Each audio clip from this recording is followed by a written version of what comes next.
गुमाश्ता नगर क्षेत्र में शिव महापुराण कथा का वाचन कर रहे पंडित श्री प्रदीप मिश्रा से दोपहर न्यूज की खास बातचीत हुई। बातचीत कर रहे हैं दोपहर न्यूज के एडिटर राजेश पिपलोदिया। नमस्कार, मैं हूं राजेश पिपलोदिया और इस वक्त आप देख रहे हैं दोपहर न्यूज का खास कार्यक्रम हमारे अतिथि। हमारे आज के अतिथि हैं परम पूज्य गुरुदेव श्री प्रदीप मिश्रा जी सीहोर वाले, जो कि भागवत कथा, शिव महापुराण सहित कई बड़ी कथाएं देश भर में वे कर चुके हैं। लाखों अनुयायी उनके हैं। जहां भी जाते हैं श्रोताओं की एक भीड़ सी वहां पे उमड़ पड़ती है। महाराज जी आज हमारे साथ चर्चा के लिए मौजूद हैं। विशेषकर हम उनसे कुछ धार्मिक पहलुओं पे ही चर्चा करेंगे। गुरुदेव, सबसे पहले तो इंदौर नगरी में आपका स्वागत है और दोपहर न्यूज परिवार की ओर से भी हम आपका अभिनंदन करते हैं। जैसा कि आप यहाँ पर शिव पुराण कर रहे हैं, क्योंकि शिव जी के काफी वहां आप शिव पुराण के गुण रहस्य भी बता रहे हैं, तो विशेषकर पहले शिव पुराण एक संक्षिप्त में से क्या कहा जाएगा शिव पुराण को? शिव महापुराण, जितने भी वेद व्यास जी ने पुराणों की रचना करी है, उन पुराणों की रचना में शिव महापुराण को ही एक संबोधन महापुराण का दिया गया है।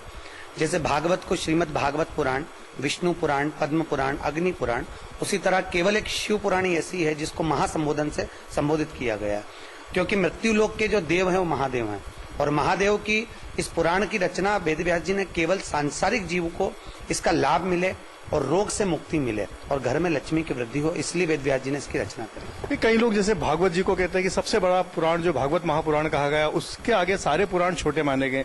आपका अपना क्या मत है? भागवत पुराण श्री वेद व्यास जी महाराज ने अपने मन की शांति के लिए बनाया था।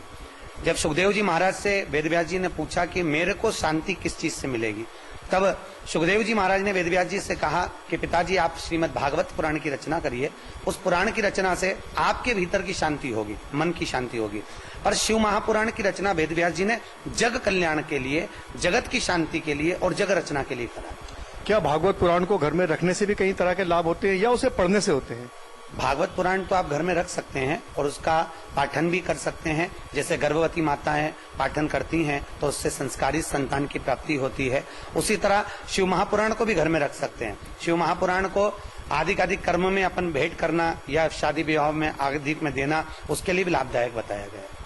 जैसे शिव महापुराण में कई ऐसे गुण रहस्य हैं, विशेषकर बीमारियों का जैसे आपने कथा के दौरान वर्णन किया है, तो जैसे कई शुगर, ब्लड प्रेशर या और भी ऐसे कई घातक रोग हैं, तो उसके कुछ बहुत से छोटे छोटे उपाय हैं। तो आप कृपया थोड़ा संक्षिप्त में हमारे दर्शकों को बताएं कि जो वे उपाय करें ताकि रोगों से मुक्ति पा सकें। शिव महापुराण का सबसे मुख्य, अगर आज के समय में देखा जाए तो एक कैंसर की बीमारी एक बहुत भारी बीमारी है।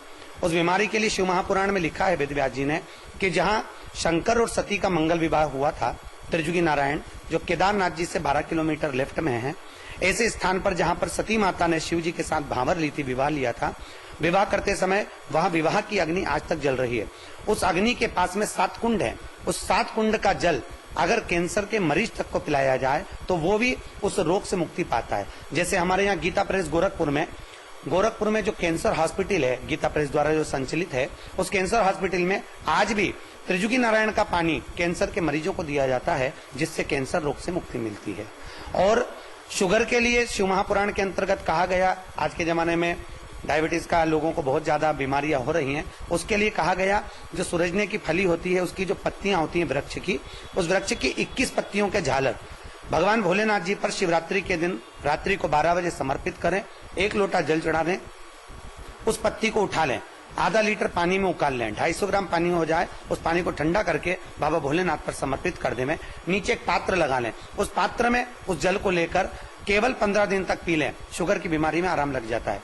जीवन भर में फिर कितनी भी मीठा खाओ, डॉक्टर को चेक कराओ, शुगर एकदम नॉर्मल रहेगी। आजकल जैसे पहले तो बुजुर्ग लोगों को घुटने की, कमर की और भी दूसरी प्रॉब्लम, आजकल देखा जाए कि नौजवानों में घुटने की प्रॉब्लम, कमर दर्द, ये भी काफी रोग बढ़ चुका है। इसके लिए भी आपने एक छोटा सा उपाय बताया था। जी, घुटने दर्द के लिए, कमर दर्द के लिए सबसे अच्छा उपाय शिव महापुराण में कहा कि शिवरात्रि के दिन रात्रि को 12 बजे शंकर भगवान पे चढ़ी हुई बेलपत्र रात को 12 बजे भोलेनाथ जी के मंदिर का शिखर देखकर अगर चबा चबा कर खा ली जाए तो घुटने का दर्द और कमर का दर्द कभी नहीं रहता। यहाँ तक कि डॉक्टर कह भी दिए हों कि घुटना बदलने के लिए, तो भी घुटना बदलना ही नहीं पड़ता। आजकल जैसे लोग बरकत के पीछे काफी भागते रहते हैं, कई बार साधु संतों के जाते हैं, तांत्रिकों के चक्कर में जाते हैं, क्योंकि शिव पुराण में भी ऐसा है कि घर में बरकत किस प्रकार से, किस प्रकार व्यापार में बढ़ोतरी है, इसके लिए क्या उपाय है? व्यापार के लिए हमारे यहाँ शिव महापुराण कहती है पहले तो सबसे पहले कहूंगा कि बाबा जोगियों के चक्कर में मत पड़ो। कहीं पर भी यहाँ वहाँ तांत्रिकों के जाने से अच्छा है, वेद व्यास जी कहते हैं हमारी पुराणों की जितनी सुंदर रचना करी गई है उस पुराणों में से, उस वेदों में से, उस शास्त्रों में से लीजिए।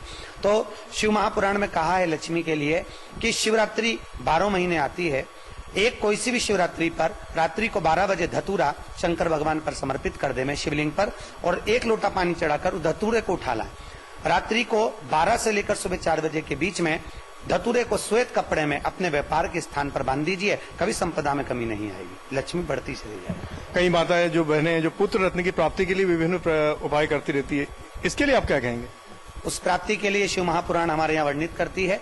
शिव महापुराण की विद्येश्वर संहिता और उमा संहिता, माता पार्वती जी ने भी संतान की प्राप्ति के लिए, क्योंकि सारे देवताओं पर श्रापित थे सारे देवता कि इनके यहाँ संतान नहीं होगी, तो जब दधीचि ऋषि की धर्मपत्नी सुवार्ची ने इनको श्राप दिया था कि तुम्हारे यहाँ संतान नहीं होगी, तब माताओं ने एक भगवान भोलेनाथ जी की आराधना करी है कि बड़ के पत्ते के ऊपर भगवान शंकर का शिवलिंग बनाकर और उसके ऊपर दही का लेपन कर कर, उसी दही का पूजन अभिषेक कर कर, उसी दही को अगर माताएं चाट लेती हैं तो उससे गर्भ ठहर जाता है। एक और उपाय शिव महापुराण की सती खंड में कहा गया है कि सती खंड में कहते हैं कि बेलपत्र के पेड़ के नीचे किसी ब्राह्मण के जोड़े को, पति पत्नी को खीर का भोजन करा दीजिए बेलपत्र के पेड़ के नीचे, और उसी खीर को जिस नारी का गर्भ नहीं ठहरता उस नारी को वहीं बिठाकर खिला दीजिए, उसका 3 महीने में गर्भ ठहर जाता है, संतान की प्राप्ति होती है। गुरु जी, आजकल जैसे तमाम कथाएं हो रही, बड़े बड़े पंडाल लग रहे हैं, लोग करोड़ों रुपए खर्च कर रहे हैं, लाखों की संख्या में वहां पे जनता भी जा रही है, पर देखा जा रहा है कि दिन प्रतिदिन अधर्म तो बढ़ता जा रहा है। इस मामले में क्या क्या कहना है? देखिए, सबसे पहले जहां धर्म बढ़ रहा है वहां अधर्म जरूर बढ़ेगा, क्योंकि भगवान स्वयं कहते हैं कि अधर्म जैसे जैसे धर्म की प्रेरणा जैसे जैसे लोगों में बढ़ती है तो अधर्म अपने आप एक प्रेषित होकर उनके दिल को, उनके हृदय को कचोटता है। आज के समय में जैसे राजनीति में भी अब थोड़ा धर्म प्रवेश कर गया पर अधर्म के साथ में प्रवेश कर रहा है, उसी तरह हर जगह पर अधर्म और धर्म का पहलू बराबर चलता है। तो वो शास्त्र तो यहाँ तक कहता है कलयुग केवल नाम आधारा, सुमर सुमर न रुत्र पारा, केवल भगवान का भजन जितना करना है। इसीलिए अभी आपको कहा कि कहीं पर भी यहाँ वहां भटकने से अच्छा है केवल भगवान का नाम जाप करो, भले वह घर में बैठ कर करो। जैसा कि कहा जाता है कि साधु संत धर्म के रक्षक होते हैं, पूरे समाज को धर्म का मार्ग दिखाते हैं, पर अभी कुछ दिनों से देखा जा रहा है कि संत ही पूरे अधर्म का मार्ग दिखा रहे हैं। भगवान राम के नाम पे चाहे राम रहीम को ले लो, चाहे आसाराम को ले लो, जिस प्रकार से इनके कृत्य सामने आ रहे हैं उस प्रकार से निश्चित तौर पे कहीं न कहीं सनातन धर्म बदनाम सा हो रहा है। क्या कहेंगे आप? देखिए, पहले तो सबसे पहले तो रावण ने ही हमारे धर्म को बदनाम कर दिया। संत का चोला पहनकर जब माता सीता को हर कर लेकर आया, उस दिन से लेकर आज तक प्रथम शाही स्नान में संत ही स्नान करते हैं, और उसका करने का कारण केवल इतना सा है कि रावण ने जो चोला खराब करा है वो चोला आज तक नहीं धुल पाया। तो इन संत के चोले गया। आज शिव पुराण में था कि लोग पूछते हैं कि महाराज जी भगवान भोलेनाथ की पूजन करने के लिए कौन से कपड़े पहनना चाहिए, पर हमारे यहाँ शास्त्र कहता है, शिव महापुराण कहती है कि कपड़ा बदलने की जरूरत नहीं पड़ती भगवान को पाने के लिए, मात्र कलेजा बदलना है। और आज के जमाने में लोग कपड़ा बदल बदल कर, संत का चोला पहनकर या कोई अन्य चोले को धारण कर कर धर्म को नष्ट कर रहे हैं। ये संत नहीं है, ये भीतर से कहीं ना कहीं द्रोही हैं, कहीं ना कहीं से इनके भीतर अनाचार, दुष्टाचार, दुराचार भराया हुआ है। वर्तमान में राजनीतिक दौर भी काफी उठापटक का चल रहा है। कभी भाजपा वोटरों को खींचने के धर्म का सहारा लेती तो कभी कांग्रेस भी भजन कीर्तन करने लग जाती है। तो इन राजनेताओं के प्रति आपके अपने क्या विचार हैं? क्या ये जो मार्ग चल रहे हैं वो सही है? मेरा तो केवल इतना कहना है, जो भी राजनीति में आवे, चाहे वो भाजपा आवे चाहे कांग्रेस आवे, परंतु जितने भी आवे सत्कर्मी हो और संस्कारवान सिंहासन पर बैठे, जिससे राज्य पूरा संस्कारवान हो। जैसे राम के नाम पर तो भाजपा ने काफी सत्ता हासिल की है, राम मंदिर अभी भी निर्माण नहीं हो पा रहा है, कभी वो कोर्ट का सहारा लेते हैं, कभी किसी और का। तो राम मंदिर निर्माण के लिए सरकार को आप क्या संदेश देना चाहेंगे? मेरा तो केवल इतना कहना है, राम जी को बैठे बैठे तंबू के अंदर बहुत समय हो गया, प्रयास कर कर, चाहे भाजपा हो चाहे कांग्रेस हो, सबसे पहले सत्ता में अगर आने के लिए कुछ भी हो, पर आने से पहले एक निर्णय ले कि भगवान राम के लिए मंदिर का निर्माण हो और भगवान राम वहां विराजमान हो। खुद के घर में ही भगवान कैद में रह रहे हैं, वो श्रेष्ठता नहीं। हमारी युवा पीढ़ी के लिए, युवाओं के लिए आपका क्या संदेश है? सारे युवाओं के लिए मेरा तो यही निवेदन है कि जितना आप टच स्क्रीन पर अपनी उंगलियां चलाते हैं, उतनी ही दिन भर में एक बार एक गौमुखी उठाकर, एक माला उठाकर इस्कॉन में आज भी हम जाकर देखते हैं अंग्रेज की बेटियां, अंग्रेजों के बच्चे इस्कॉनी भगवान की माला का जाप करते हैं, सिर पर तिलक लगाते हैं। आज हमारे घर की बेटियों को, बच्चों को माथे पर तिलक लगाने में शर्म आती है, मुख से रामकृष्ण का नाम लेने में शर्म आती है। मेरा तो केवल इतना निवेदन है, दिन भर आप भजन ना करें, दिन भर कीर्तन ना करें, पर एक क्षण, एक मिनट भी अगर भगवान का नाम लेते हो, भगवान उसको स्वीकार करें। समाज में भी वर्तमान में काफी कुरीतियों का सामना करना पड़ रहा है, कई प्रकार की विसंगतियां भी आ रही है, समाज को क्या संदेश देंगे आप? समाज के लिए तो केवल मैं रोज व्यासपीठ से कहता ही हूं, ना बहू बुरी है, ना सास बुरी है, ना घर के लोग कभी बुरे होते हैं, केवल हमारा व्यवहार, हम जो सामने परोस रहे हैं लोगों को, वो क्या परोसा जा रहा है। आज के सम्मुख में बहू चाहती है कि मैं सास के लिए थोड़ा तेजपन रखूं, सास सोती है मैं बहू के लिए तेजपन रखूं, पर हम दे क्या रहे हैं उनको। अगर आज तेज आवाज में बात करते हैं तो हमारे बच्चे भी हमको तेज आवाज में बात करते हैं। मेरा समाज के लिए केवल इतना कहना है कि शिव महापुराण जैसा कोई पुराण नहीं। शंकर, पार्वती, गणेश, कार्तिकेय का अगर परिवार देखा जाए, शिव जी नंदी पर बैठते हैं, माता शेर पर बैठती है, गणेश जी चूहे पर बैठते हैं, मोर कार्तिकेय पर बैठते हैं, और शंकर भगवान के गले में सर्प है। सब एक दूसरे के विरोधी हैं। शेर नंदी को नहीं छोड़े, मोर सर्प को नहीं छोड़े, सर्प चूहे को नहीं छोड़े, पर वहां शंकर और पार्वती, शिव विश्वास और माता पार्वती श्रद्धा जैसी अगर विराजमान है तो किसी के घर में क्लेश नहीं हो सकता। ऐसी ही शांति आपके घर में बनी रहे। इस पूरे महाआयोजन के सूत्रधार भाई जगदीश जी बड़ोने भी हमारे साथ मौजूद हैं, जिन्होंने पहले भी भागवत कथा फूलमाली समाज में कराई है और अभी एक बड़ा आयोजन यहाँ गुमास्ता नगर मुकुट मांगली भवन में किया गया है। तो इन्हें इसकी प्रेरणा कहाँ से मिली और इनका क्या उद्देश्य है? जगदीश जी बताएं कि ये जो आपने इतना बड़ा आयोजन किया है, इस आयोजन के पीछे क्या उद्देश्य है? हम चाहते हैं पूरी समाज, पूरे जो भी ये कथा को श्रवण कर रहे हैं उनको अधिक से अधिक लाभ मिले और परमपिता परमेश्वर इनकी हर मनोकामना सिद्ध करे और जिसके भी परिवार में यह कथा श्रवण कर रहे हैं वो परिवार धन्य रहे।